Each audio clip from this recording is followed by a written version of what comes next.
सिद्धेभ्यः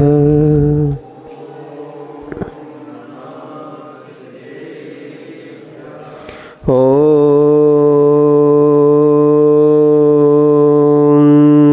नमः सिद्धेभ्यः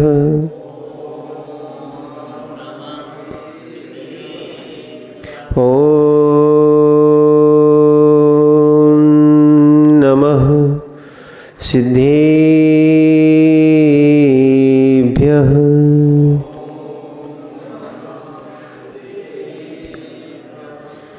येन स्वयं बोधमयेन लोका आश्वासिता केचन वेत्त्यकारे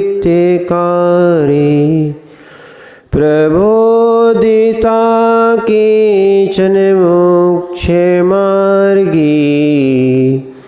तमादिनाथं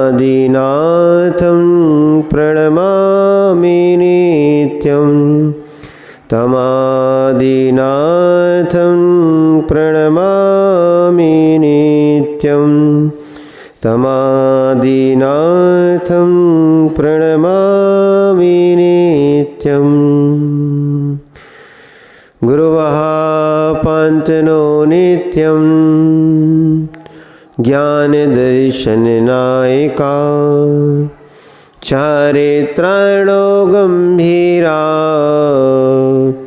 मोक्षमार्गोपदेशिका मोक्षमार्गोपदेशिका मोक्षमार्गोपदेशिका। जय बोलिए अनंतानंद सिद्ध परमेष्ठी भगवान की। देवादिदेव एक खज्जर्षि चिंतामणि पार्श्वनाथ भगवान की। देवादिदेव एक खज्जर्षि ऋषभनाथ भगवान की। परम पूज्य आचार्य भगवान कुंद कुंद स्वामी की। परम पूज्य आचार्य भगवान आदिसागर जी महाराज की। परम पूज्य आचार्य भगवान गुरुवर विराग सागर जी महाराज की। परम पूज्य ऋषभदेव महामुनिराज की।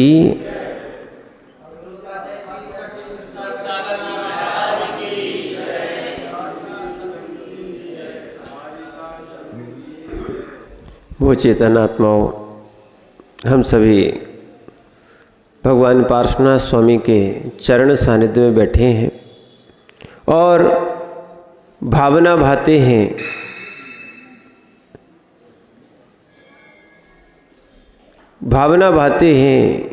कि हे भगवान, आज वो पावन दिन है जिस दिन ऋषभदेव महामुनिराज की क्या आहारचर्या हुई थी।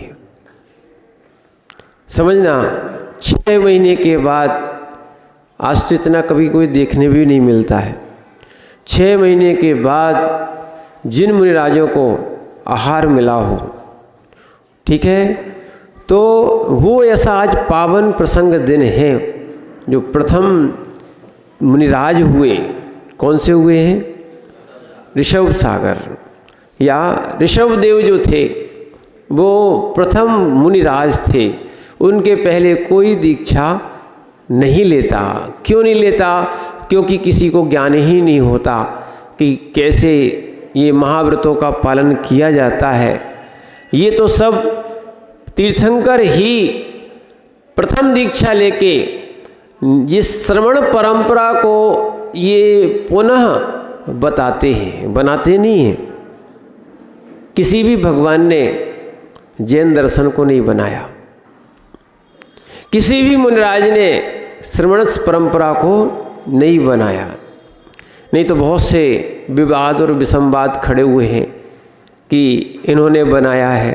नहीं, जगत का वास्तविकता में कोई कर्ता भी नहीं है, भगवान भी जगत के कर्ता नहीं है। ये बिल्कुल निर्णय करके चलना, नहीं तो फिर भगवान चोर कैसे बना सकता है, भगवान अंधा कैसे बना सकता है, भगवान किसी को दुखी कैसे बना सकता है।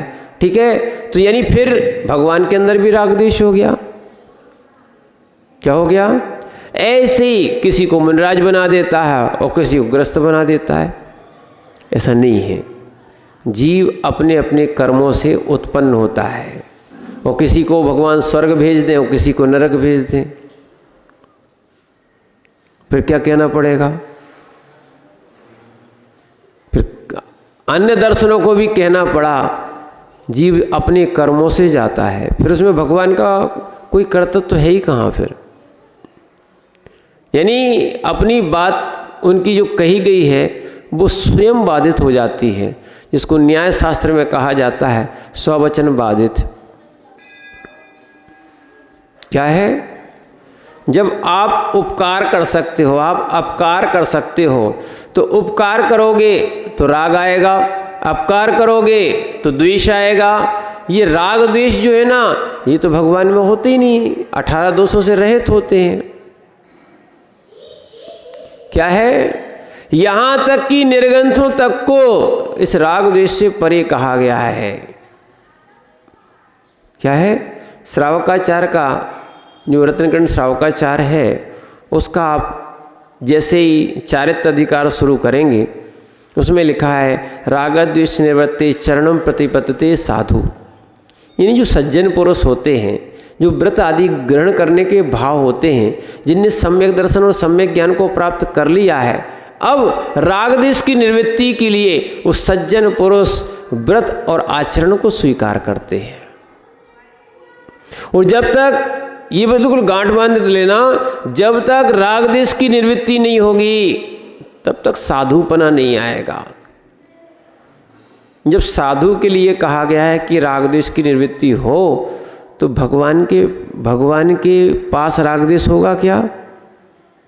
इसलिए वास्तविकता क्या है? भगवान वीतरागी होते हैं। कैसे होते हैं सिंह जी? ऐसा नहीं है कि आपने पूजा कर ली तो भगवान आपसे प्रसन्न हो जाएंगे। क्या है? और नायक जी, आपने यदि पूजा नहीं की तो आपसे रुष्ट हो जाएंगे। हमारे भगवान रूठने वाले भी नहीं हैं कि अगर तुम नहीं आए तो तुम्हें शराब दे देंगे, और तुम आ गए तो तुम्हें वरदान दे देंगे। इस तत्व को भी समझना आप। नहीं तो कई लोग सोचते हैं भगवान के पास आए हैं तो हमें वरदान जरूर मिलेगा। क्या है? ये जैन सिद्धांत के मूल सिद्धांत को समझो। वरदान नहीं मिलता, पर तुम जो जिस भावना से भगवान की पूजा करते हो, विशुद्धि आती है, उस विशुद्धि से पुण्याश्रय होता है। शुभा पुण्य से शुभा पापस्य, यानी शुभ से पुण्य का होता है और अशुभ से पापाश्रय होता है। जितना आप शुभ करोगे तो पुण्य का आश्रय होगा, और पुण्य के आश्रय से क्या होता है? फल दिखता है। तो हम उपचार कर देते हैं कि हमें वो भगवान से मिला है, पर मिला किससे है? अपने स्वभावों से मिला है। किससे मिला है? कई लोगों ने चमत्कार यही करना शुरू कर दिया है कि क्या है? इनसे मिलता है, इनसे मिलता है, इनसे मिलता है। वास्तविकता है, जहाँ तुम्हारी श्रद्धा होगी, जहाँ तुम्हारे विशुद्धि होगी, जहाँ तुम्हारे अंदर गाढ़ अनुराग होगा, वहाँ तुम्हारे लिए पुण्य आश्रय होगा, और पुण्य का फल तुम्हें फलित होता है। ठीक है? इसीलिए सटावश्यक करना चाहिए। क्या करना चाहिए? सटावश्यक करना चाहिए, पर तुम करोगे तो भगवान प्रसन्न नहीं है, और तुम नहीं करोगे तो भगवान नाराज नहीं होते। कोई भी अपने भगवान जितने भी हों, चाहे तीर्थंकर भगवान हो, चाहे सामान्य केवली हो, बोले आज हम पूजा नहीं कर पाए महाराज, सुनना, आज हम पूजा नहीं कर पाए तो अब जो है भगवान नाराज हो जाएंगे, ऐसा नहीं होता है। क्या है? ऐसा होता नहीं है। अपने भगवान रूठते नहीं है। समझना, राग भी नहीं है, द्वेष भी नहीं है, क्योंकि उनका कसाय का अभाव हो गया है। एक और ध्यान रखना, रूठता कौन है? रूठता कौन है? जिनके अंदर कसाय पाई जाती है। और 10वें गुण स्थान के बाद कसाय का अभाव है। पहले ही आपको बता दिया 6वें गुण स्थान में क्या है, कसाय की संजलन की तीव्रता हो सकती है, कोई दिक्कत नहीं, जो जहां है उसको वैसा मानो। 7वें में संजलन की मंदता है, आगे धीरे धीरे और मंद होती जाती है।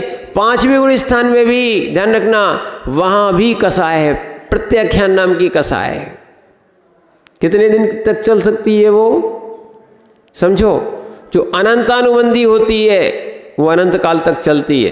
जो अप्रत्याख्यान कसाय होती है, इसका काल बता रहे हैं कितने समय तक रह सकती है, तो अधिक से अधिक 6 महीने तक रह सकती है। और जो प्रत्याख्यान कसाय रहती है, अधिक से अधिक 15 दिन तक रह सकती है। और जो संजलन होती है, अधिक से अधिक 1 मुहूर्त तक रह सकती है। क्या है, उसके बाद अगर कसाय बढ़ी तो गुण स्थान गिरेगा। और ध्यान रखना, कसाय वसगो असंजदो होदी, समझना। ये गाथा है आचार्य भगवान कुंदगुन स्वामी की।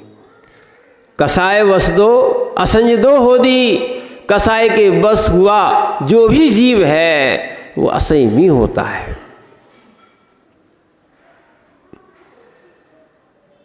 कसाय से कोई संयमी नहीं होता है।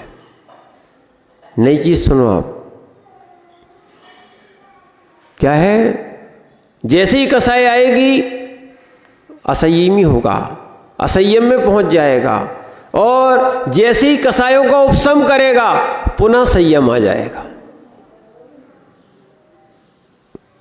नई बात सुनना आप, क्या है, जैसे कसाय का उपशम करोगे, कल आपको विषय चल रहा था 6 उपशम। उपशम यानी उपशम का अर्थ होता है अपनी कसाय को उदय में नहीं आने देना, दबा देना। जैसे फिटकरी डाल देते हैं ना, तो कचरा क्या होता है, जल से नीचे बैठ जाता है। ऐसी कसाय का उदय तो आता है, पूर्व कर्म का बंद हुआ था उदय तो आता है, पर उसको अपन अगर दबा के रख देंगे तो उपशम हो जाएगा।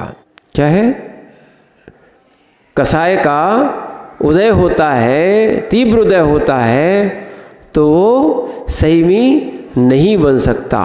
जब कसाय की मंदता होती है तब जीव संयम ग्रहण करता है। समझना, जिसको अपन कहते चारित्य मोहिनी कर्म। कौन सा? चारित्य मोहिनी कर्म। कई लोग कहते हैं हम संयम इसलिए नहीं ले पाते क्योंकि हमारा चारित्य मोहिनी कर्म का उदय चल रहा है। तो चारित्य मोहिनी बंधता कैसे, एक बार और बताया था, कसायोदया तीव्र परिणामस्य चारित्य मोहस्य। कसाय की तीव्रता में हम क्षण क्षण में छोटी छोटी सी बातों को लेके हम कसाय करके बैठ जाते हैं और उनको मालूम नहीं है संयम अंश भी गिर जाता है और ऐसे कर्म का बंद होता है कि हम जो है संयम भी नहीं ले पाएंगे।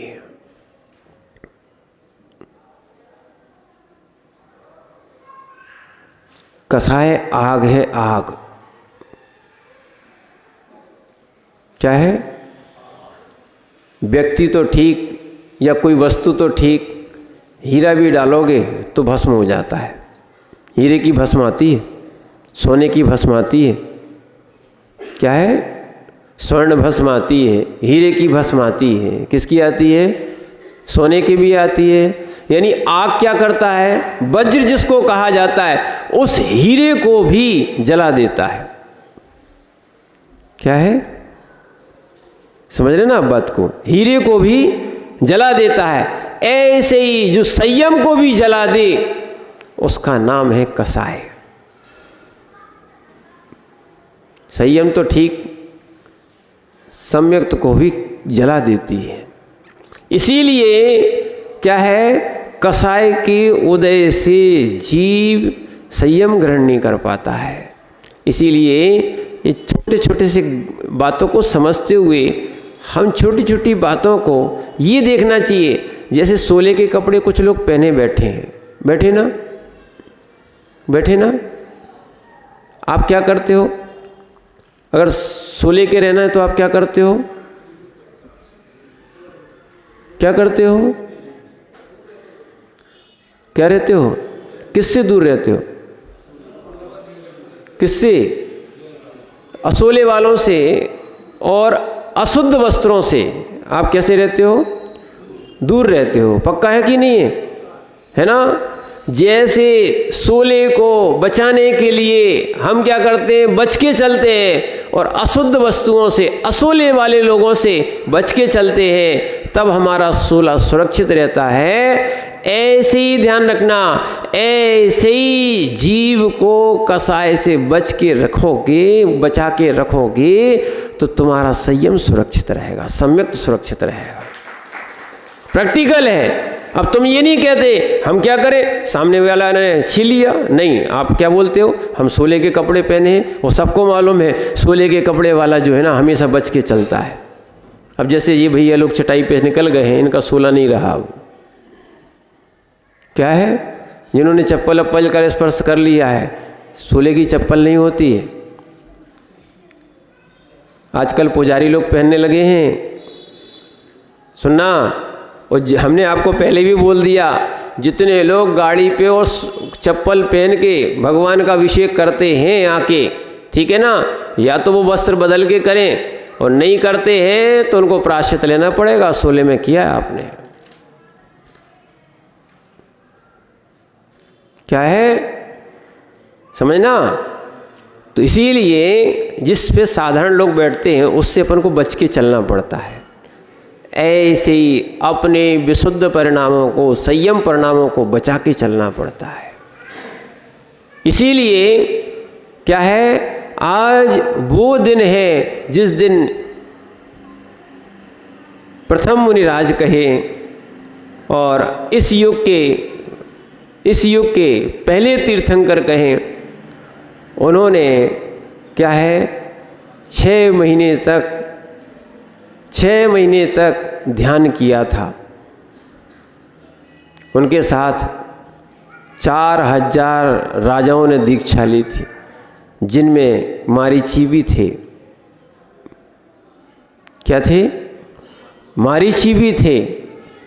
और दीक्षा लेने के बाद वो महामुनिराज ऋषभदेव स्वामी ये तो ध्यान लगा के बैठ गए, क्योंकि तीर्थंकर भगवान का नियोग है कि तीर्थंकर जो जीव बनने वाला होता है, जैसे ही दीक्षा लेते हैं उनको मनःप्रिय ज्ञान और हो जाता है, और वो ध्यानस्थ हो गए। 6 महीने का उन्होंने ध्यान लगा के बैठ गए। अब सब जितने राजा थे अब क्या कर सकते हैं, घर लौट के जा नहीं सकते, ठीक, और भूखे रह नहीं सकते, शक्ति नहीं है, क्या किया जाए। देखो यहाँ एक चित्र बना है, लोग समझ नहीं पा रहे। क्या है? यहाँ एक चित्र बना है, लोग समझ नहीं पा रहे। तो उस समय क्या है, वो अपनी क्षुधा की पूर्ति के लिए वहाँ भरत राजा बैठे हैं, ठीक, और दूसरा क्या है, घर जा नहीं सकते, राज्य में वापस जा नहीं सकते, और यहाँ भूखे रह नहीं सकते, तो क्या करें, वो पेड़ के फल तोड़ रहे हैं। वहाँ क्या तोड़ रहे हैं? देखो नई चीज़ देखो आप, अभी तक आपको लिखा भी नहीं है, सो मालूम नहीं हो क्या रहा, हमें भी समझ में नहीं आया। एक भैया ने पूछा, महाराज जी क्या हो रहा है? हमने कहा ये वो वाला चित्र नहीं है, यहाँ पर पेड़ के फल तोड़ने लगे क्षुधा की पूर्ति के लिए, समझना। तो उस समय देव ने आके, वन देवता ने आके वहाँ पर उनको मना किया कि आप जो है ना निर्गंत अवस्था में ऐसे पेड़ के फल तोड़कर या अन्य चीज को मने आप नहीं कर सकते, आपको विधिवत आहारचर्या करना चाहिए। अब जानते नहीं थे आहारचर्या होती कैसी है। बोले हमें क्या मालूम कैसे खाया जाता है, कैसी आहारचर्या होती है। क्या है, वो तो ऋषभदेव ने, राजा ऋषभदेव ने दीक्षा ली, उनने कपड़े उतारे, हमने कपड़े उतारे, हमने कहीं की दीक्षा ली, जो उनने किया सो हमने कर लिया। ध्यान रखना, ज्ञान के साथ, पहले भी बता चुके, ज्ञान के साथ क्या होती है, क्रिया होती है, वो क्रिया के साथ ज्ञान भी होना चाहिए। क्या बताया था? ज्ञान के साथ क्रिया होती है, क्रिया के साथ ज्ञान। अगर फल प्राप्त करना है तो ज्ञान के साथ क्रिया होना चाहिए, क्रिया के साथ ज्ञान होना चाहिए। तो उनके पास ज्ञान नहीं था, फल तोड़ के खा रहे थे। बोले ऐसे फल नहीं खा सकते आप, क्या करना पड़ेगा?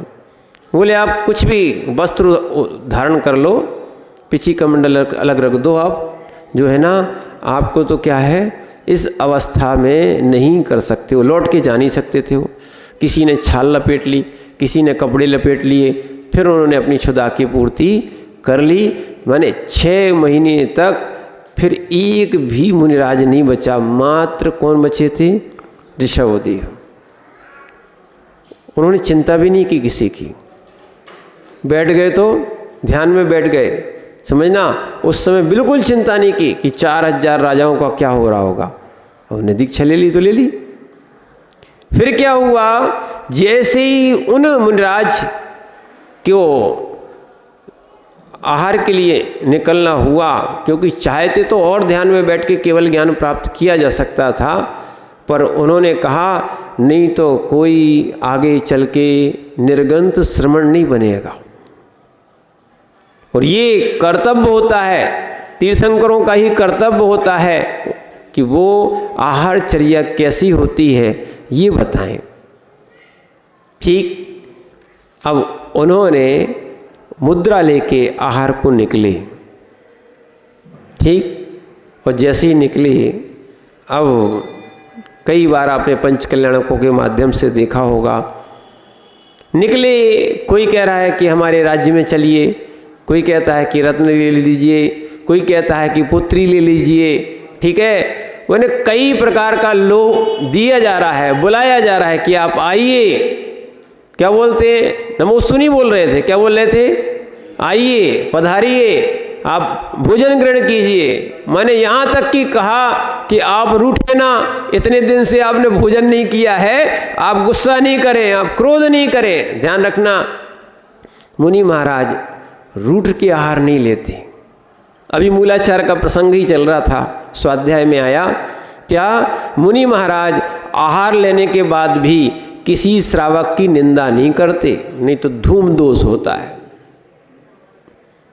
कि उनका भोजन भी कराए और 4 बातें उनको सुना भी आए। मयूर भैया समझ रहे ना? नहीं तो आप मोटे ताजे हो और कभी महाराज बन गए, क्या है, महाराज बन गए और किसी ने क्या है आपको पड़गा लिया, बस थोड़ा बहुत आहार दिया, तो कई लोग बोल देते हैं, समझना, कि जब तुम्हारी हैसियत नहीं थी तो तुमने पड़गाया क्यों था। तो इसीलिए नहीं, श्रावक के यहाँ आहार करेंगे, देखो, पर उसको डांट के और निंदा करके नहीं आएंगे। उसने तो अपने कर्तव्य किया है, अपने मोक्ष मार्ग के लिए उसने बहुत बड़ा काम किया है, एक निर्गंत साधु को आहार दिया है। मोक्ष मार्ग है, देखना, ये तीर्थंकर प्रकृति का बंध, और तीर्थंकर जो ऋषभदेव हुए, ये हुए कैसे हैं? इन्होंने भी जो है पूर्व पर्याय में, जब वज्र जंग की पर्याय में, राजा वज्र जंग की पर्याय में थे, और इनकी पत्नी श्रीमती का, माने श्रीमती थी, उनका नाम क्या था? श्रीमती थी। और इन्होंने पुंडरीक नगर में माने जाते समय, वो पुंडरीक नगर में जा रहे थे, तो रास्ते में ही, यानी मार्ग में ही 2 मुनिराज यानी जा रहे थे, वहाँ पड़ाव हुआ। रास्ते में ऐसे नहीं कि जाते समय कोई नहीं, वो जा रहे थे, वो जाते जाते ध्यान रखना एक पड़ाव पड़ा, यानी रुके। वहाँ पर रुकने के बाद वहाँ पर उन्होंने 2 रिद्धिधारी मुनिराज, एक दमधर और एक सागर सेन, ऐसा आदिनाथ पुराण में उल्लेख है, 2 रिद्धिधारी मुनिराजों को आहार दान किया। कहाँ पर? कहाँ पर? मार्ग में, पड़ाव में। ध्यान रखना, रास्ते में मिले, वो भी चारण नदीधारी मुनिराज मिल गए। चारण नदीधारी की कोई पहचान नहीं होती, बस इतना है कि उनका गमन आकाश से होता है, सामान्य भी होता है और आकाश से भी होता है। उनको तो मालूम ही नहीं था, उन्होंने पड़गान किया, और जैसे ही पड़गान किया, आहार दिए, उस समय आहार चल रहे थे, उस समय जो है धीरे धीरे देव आके इकट्ठे हो गए और उन्होंने पंचश्चर्य किए, रत्नों की वृष्टि शुरू कर दी। क्या समझना? उस समय वज्रजंग की पर्याय में थे कौन? आदिनाथ स्वामी का जीव। रत्नों की वृष्टि हुई, फिर पुष्प वृष्टि हुई। दूसरा आश्चर्य कौन सा था? पुष्प वृष्टि हुई। तीसरा था छोटी छोटी गंधोदक की वृष्टि तो नहीं कहे, छोटी छोटी क्या बोलते हैं उसकी, जल की बूंदें गिरने लगी। ठीक। चौथा था देवों के द्वारा आकाश में ही दुंदुभी बाजी बजने लगी। ठीक है। और पांचवा जो था, उन्होंने सब लोगों ने क्या है, जो अहोदान ऐसे ये जिन्होंने दाता ने दिया उसकी प्रशंसा की। देखो आज भी जो लोग आहार देते हैं तो उनकी प्रशंसा होती है। तो ऐसे ही 5 आश्चर्य हुए, और आश्चर्य होने के बाद फिर वो अपने स्थान पर चले गए। ठीक है। वो आहार दान का पुण्य था। समझना कि जीव, वो वज्रजंग का जीव आगे चल के क्या है, ऋषभदेव तीर्थंकर के रूप में आए। इसीलिए ध्यान रखना, दान जो आहार दान है वो अक्षय दान कहलाता है।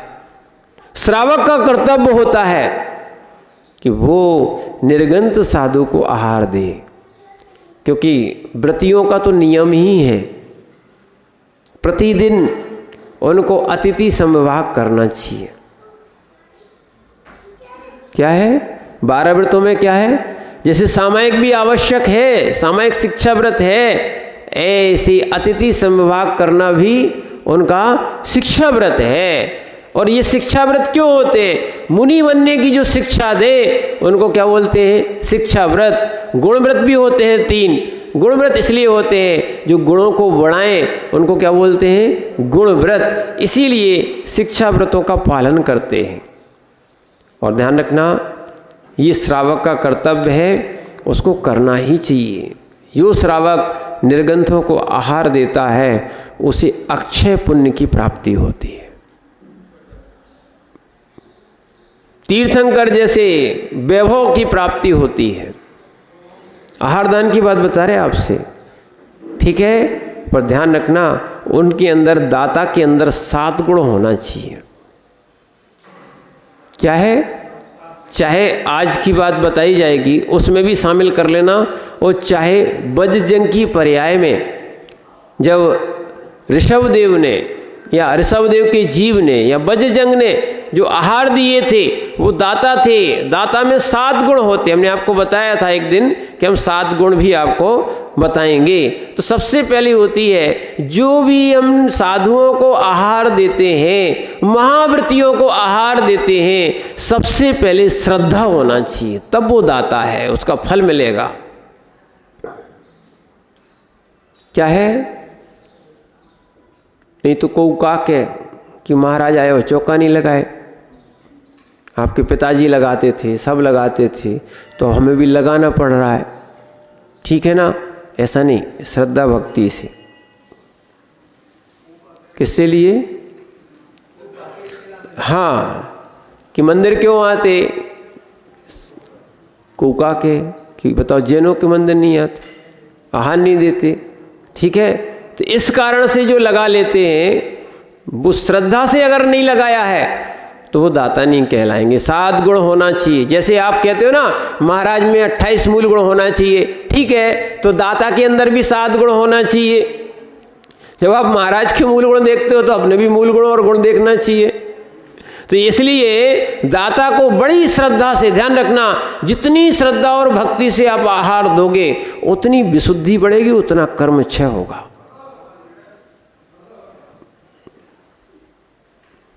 किसी भी मंत्र की साधना करना हो, किसी भी शिक्षा की आराधना करना हो या भगवान की आराधना करना हो, गुरुओं के पास भी रहो, चाहे संग में रहो, समझना, जो शिष्य भले पढ़ा लिखा हो या ना हो, अच्छे समझना, क्योंकि हम लोग ये रह चुके हैं, चाहे विशेष साधना करता हो या ना करता हो, पर उसको देव शास्त्र गुरु के ऊपर श्रद्धा होना ही चाहिए, तब उसका कल्याण होगा। इसके बिना सम्यक्त ही नहीं होता। इसीलिए देव शास्त्र गुरु के ऊपर क्या है, श्रद्धा होना चाहिए। ऐसा नहीं है कि क्या है, कई लोग देखा देखी का कार्य करते हैं, बिना श्रद्धा के कार्य करते हैं। बिना श्रद्धा के कार्य नहीं, आप दाता नहीं कहलाओगे, आप श्रावक ही नहीं कहलाओगे। इसलिए श्रावक में भी 3 शब्द हैं, श्रावक, ठीक है ना। तो सबसे पहला कौन सा है, श्रा का अर्थ क्या है, श्रद्धावान। वा का अर्थ क्या होता है, विवेकवान, सम्यक ज्ञान होना चाहिए। विवेक कौन सा, हे उपादेय का, अपना विवेक नहीं लगाना। बोले जो हमें अच्छा लगता है सो वो क्या हो गया, हम करेंगे, जो हमें अच्छा नहीं लगता है वो तुम करोगे नहीं करोगे, ठीक है ना। देखो, अगर तुम्हें धर्म ध्यान करना है तो जैसी जिनागम की आज्ञा वैसा करोगे कि अपनी मनमानी करोगे, जिनवाणी करोगे कि मनमानी करोगे, बताओ क्या करोगे।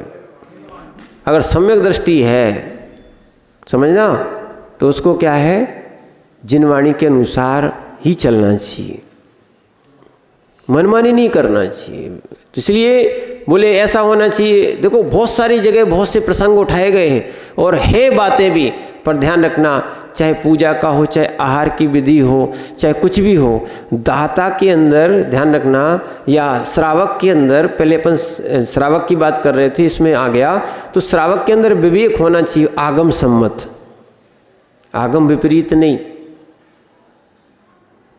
क्या है, आगम विपरीत नहीं, ये ध्यान रखना। अगर आगम मिलता है तो उसको स्वीकार करना चाहिए, उसके विषय का आगम मिलता है तो स्वीकार करना चाहिए, उस पर अश्रद्धा नहीं करना चाहिए।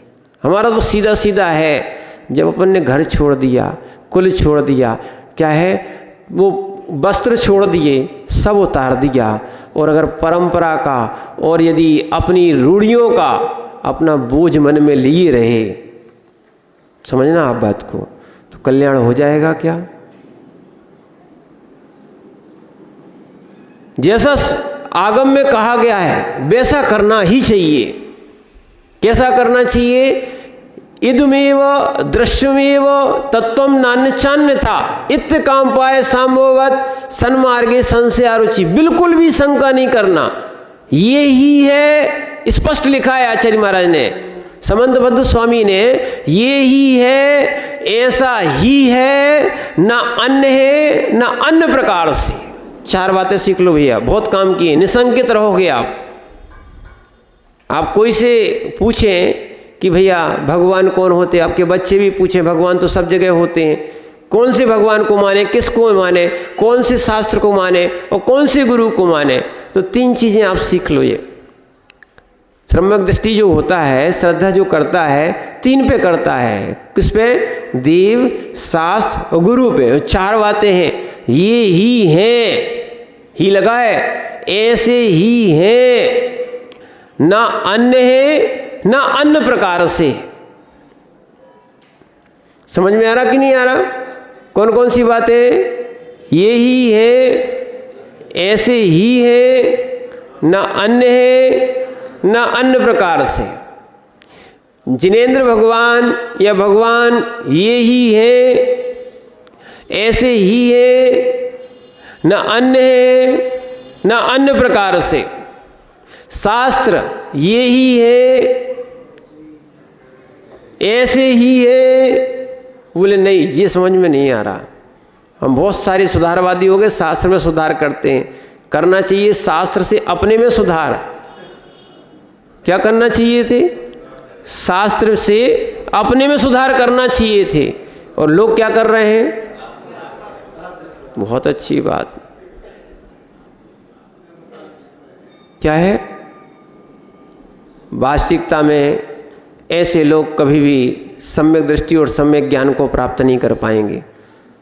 शास्त्र में सुधार मत करो। क्या है? एक दिन किसी को अन्यथा नहीं लेना उस बात को। एक दिन हम भगवान के दर्शन कर रहे थे और एक गांव का मंदिर था, तो एक व्यक्ति ने अच्छी वेदी वगैरह बनाई होगी, समझना। तो वो धीरे से बोला, महाराज जी आपको मंदिर कैसा लगा? भगवान कैसे लगे? बहुत अच्छे लगे। बोले महाराज कोई दोष तो बताओ। तो हमने कहा दोष हम भगवान में देखने आए। हम मंदिर में और हर जगह के दोष मिटाते हैं। हम ये सोच रहे थे, हमने कहा कि हम अपने दोष मिटाने के लिए भगवान के पास आए हैं, हम भगवान के दोष देखने पहुंच जाएं तो क्या हो रहा? आज ज्ञान बढ़ गया है। क्या हो रहा है? वे मंदिर के भगवान के गुरु के दोष देखते हैं। हमें तो ये समझ में नहीं आती। क्या है? समझना। और अब भैया जी का नाम नहीं बता रहे, पर एक भैया जी ने हमसे ये बोला था, आचार्य श्री ने नियम दिया है कि तुम्हें दोष नहीं बोलना किसी के। क्या है? आचार्य श्री ने स्वयं कहा है। हमने कहा बताओ कितना महान शब्द दिया आपके लिए। और आज हम जो है ना, अपने दोष निकालने के लिए, अपने दोष साफ करने के लिए देवसास गुरु के चरणों में आते हैं। और हमारी दृष्टि क्या हो गई है? भगवान में कोई दोष तो नहीं है, मंदिर में तो कोई दोष नहीं है। इसीलिए ध्यान रखना, आगम में सुधार मत करो। क्या है?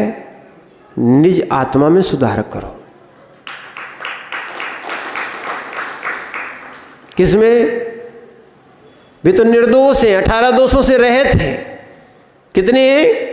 और उनकी वाणी में कहीं भी सदोषपना नहीं है। कल परसों आपको बार बार बता चुके हम। क्या है? भगवान की अगर माने आचार्यों के 2-2 वाक्य भी मिले हैं, हमने दोनों को स्वीकार किया है। धवला जी में भी लिखा है। कसाई पहाड़ जी का भी आचार्य उदाहरण देते हैं कि वीरसेन स्वामी ने दोनों को कहा है कि उभय वाक्य प्रमाणम, पर कहीं सुधार नहीं किया वीरसेन स्वामी ने। तो क्या हम वीरसेन स्वामी से बड़े हैं क्या? क्यों भैया जी बताओ? उन्होंने कहा उभय वाक्य प्रमाणम। तो हम शास्त्रों में सुधार नहीं करें, हम अपने आप में सुधार करें। समझ रहे ना आप बात को? किस में सुधार करें? और तीसरी होती है का, यानी होती है क्रियावान। श्रावक का समझ में आ गया? श्रद्धावान, विवेकवान और क्रियावान। वो अपनी जो सटावश्यक क्रियाएं होती हैं, सटावश्यक कर्तव्य होते हैं, उनको करना चाहिए। ठीक है ना? तो ऐसे ही ये कहलाता है श्रावक। और वो श्रावक अवस्था में थे, उन्होंने श्रद्धा से, तुष्टि से संतुष्ट होकर आहार दिए। भक्ति से, किससे? भक्ति से, अलोभ से। लोभ की नहीं कि रत्न बरसेंगे तो हम क्या है, महाराज को आहार देंगे। क्या है? बोले चमत्कार होगा तो हम क्या करेंगे? आहार देंगे। ये नहीं है। अलोभ से और क्षमा से, क्रोध से आहार नहीं दिए जाते। क्या है? नहीं तो कई लोग बहुत चिड़चिड़ा के, बहुत क्रोध करके कि हमारा चौका है, हम ही देंगे, दूसरे को नहीं देने देंगे। ठीक है? बहुत ज़्यादा ऐसा जो भाव बनाता है, ध्यान रखना, जो क्षमा से युक्त नहीं है वो दाता नहीं है। ठीक है? फिर ज्ञान होना चाहिए। आहार दाता को ज्ञान होना चाहिए, कौन चीज़ भक्ष है, कौन चीज़ अभक्ष है, किसके ऊपर क्या चलाना, किसके ऊपर क्या नहीं चलाना, क्या नुकसानदायक है, क्या माने बरसात में कैसी होती है उसकी प्रकृति, कौन वस्तु की, और गर्मी में कैसी होती है, ठंड में कौन सी प्रकृति होती है।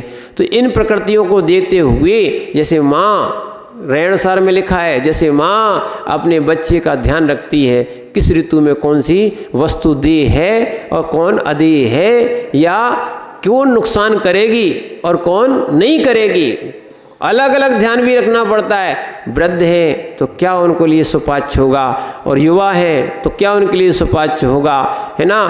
तो इन सब समाधिस्थ हैं तो क्या उनके आहार होंगे, ये सारे विवेक का ज्ञान दाता को होना चाहिए। ये नहीं है महाराज जी, अब महाराज जी को जल चल रहा था और तुम कोई चीज़ ले आए, महाराज जी वो चलाना है, नहीं, जो चल रहा हो वही चलाना चाहिए। तो ऐसे ज्ञान से और शक्ति के अनुसार ही दान देना चाहिए।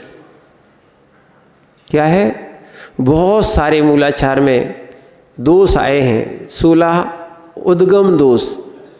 कौन कौन सी, ध्यान रखना, 16 उद्गम दोष, ठीक है। तो ऐसे बहुत से दोष हैं, ये भी नहीं कह सकते कि महाराज के लिए हमें चाहिए है तो कोई पैसा उधार लेके चौका लगाए, नहीं, जो आपके पास हो उतना बनाओ आप। कोई चावल, पहले चावल विशेष चलते थे, कोई साली धान्य लेता बदल लेता था कि सामान्य तुम तो अच्छी दो, हमें महाराज को चलाना है। कोई कर्जे पर किराए पे ले लेता था।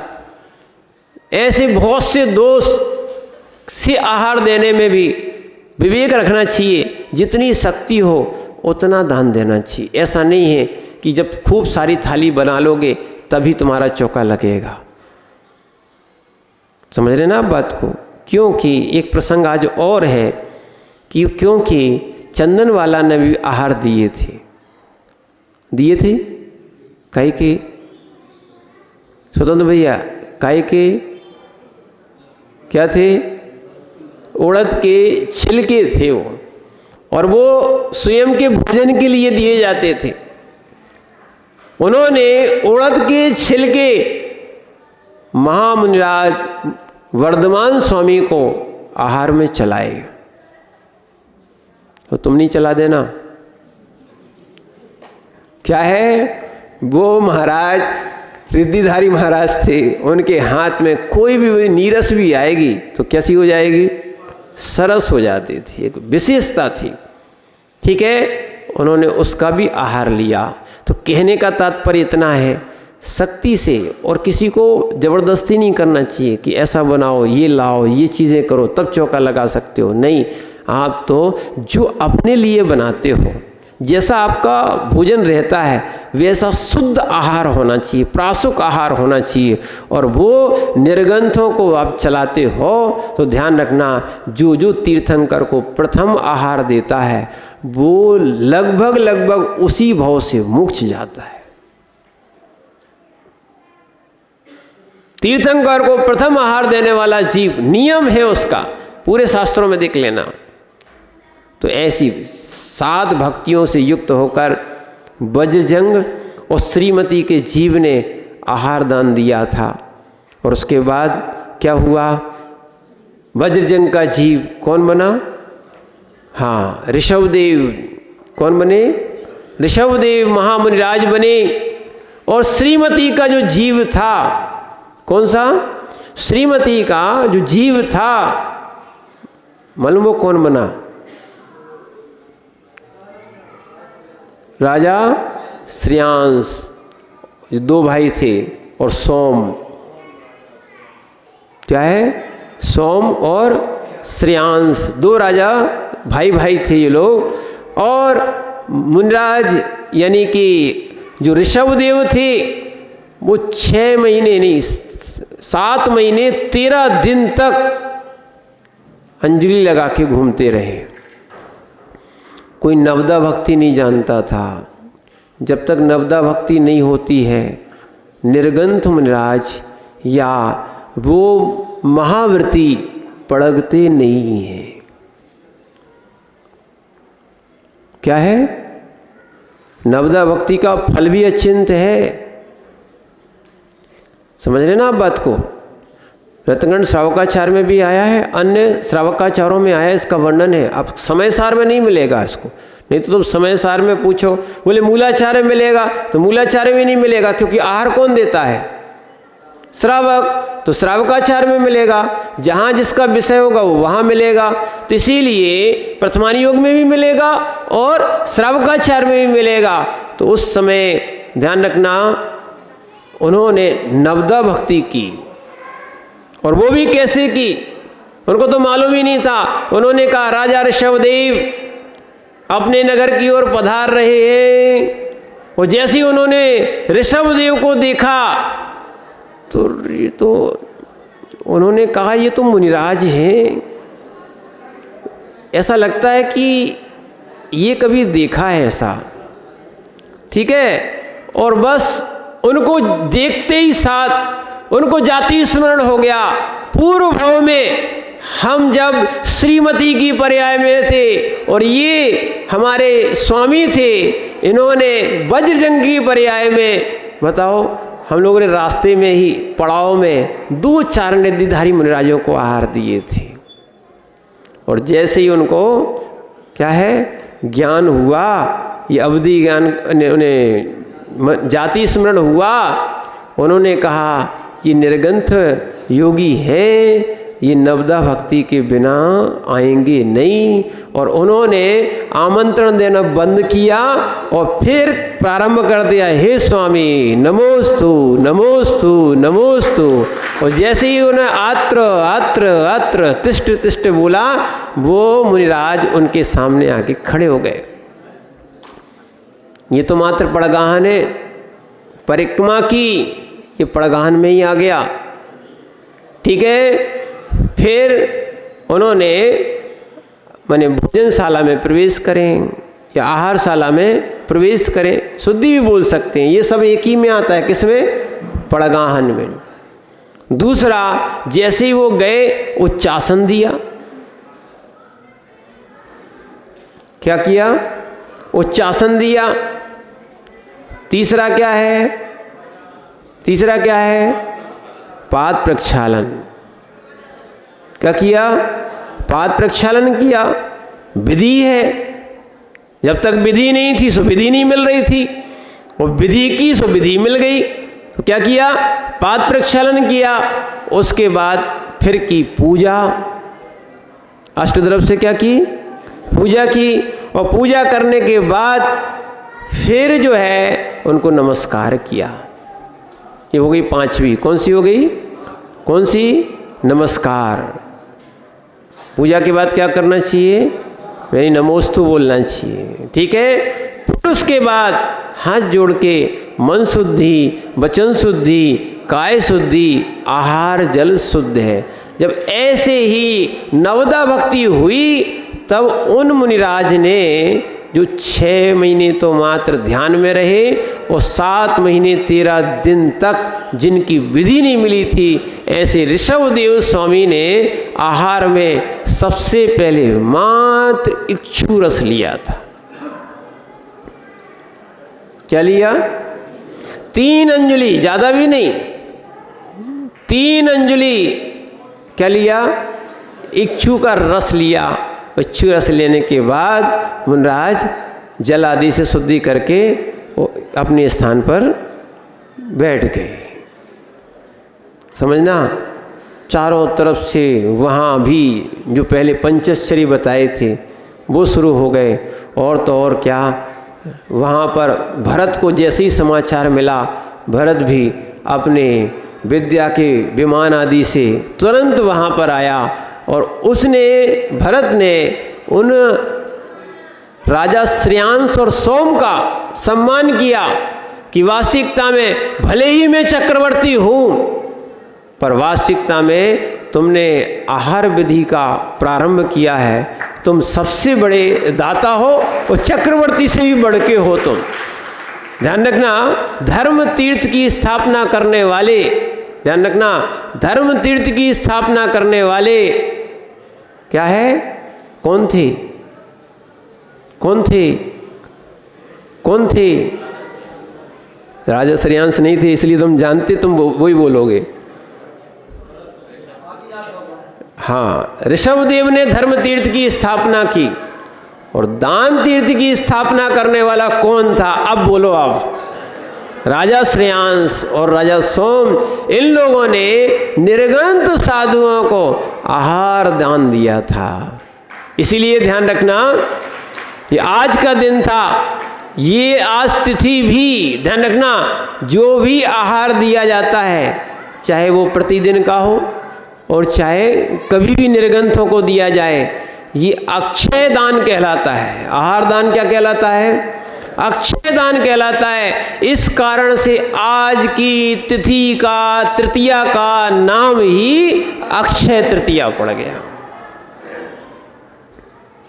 इसीलिए निर्गंथों के लिए जो श्रावक लोग आहार देते हैं वो बहुत पुण्यशाली हैं। यहाँ तक कि कुंद स्वामी ने रेणसार में लिखा है, जो अवशेष बचा हुआ भोजन होता है, थाली में जो अपन चलाते हैं ना, जो अवशेष बचा हुआ भोजन होता है, उस भोजन को जो श्रावक करता है उसको मोक्ष सुख मिलता है। रेणसार में आया इस बात को। इसीलिए ध्यान रखना, इसलिए ऐसा अलभ लाभ जब तक श्रावक हो तब तक आपको कर्तव्य है प्रतिदिन मुनिराजों का पड़गाहन करना चाहिए। धर्मशाला में नहीं करना चाहिए, धर्मशाला में मत करो, ठीक है ना। कहाँ पड़गाहन करो? अपने घरों पर करो। हाँ, नहीं तो आजकल ये काम चल गया है, वो हम समझ गए आपकी बात, पर ध्यान रखना, नहीं तो लोग धर्मशाला में ही आहार करा देते हो, धर्मशाला में महाराज को रोक लेते हैं। ये कई जगह शुरू हो गया है। वास्तविकता में जिनके घरों में निर्गंथों के, ध्यान रखना, चरण नहीं पड़ते हैं, ऐसा श्रावकाचार में लिखा है, उनके घर शमशान के तुल्य हैं। क्या है? और वास्तविकता तो यही है, मुनिराज भी किसी धन के देने पर घर नहीं जाते।